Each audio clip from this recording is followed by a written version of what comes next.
Sure, boy. Haven't I loved it for ages? Yeah, I like... What about Quentin? What about jet fuel for when he's chroming? What about Anne Frank? I like it, but no. After seeing She here in the manger, put her in the manger. Yeah, that's it. No, it's not her. Oh, that's right. Put She in the manger. Yeah. It's a beautifully microwave box manger. That settles it. Seeing you lying She like that. There's only one thing what I could call off of her him. Colleen Hewitt. Wayne. Wayne. Oh, Wayne in a manger. What a coincidence, because we know a song about that, don't we, boys? Yes. Ladies and girls and gentlemen, please sing along with A Wayne in a Manger. You know the words. Come on, Tony. Fancies? I got my free buddy back.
Sorry about you got his up your grumption. There's a lot more worse things that could come. So I know. I think he's pretty special because he's come down with arms. That takes a saviour to do that, not to mention the golden diggy. There's a and take they to Cheryl's two boys Tupperware.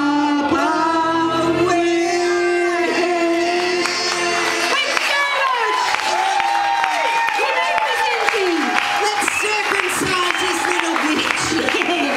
He's got a pocket knife. We're going to circumcise the baby. Oh, sorry.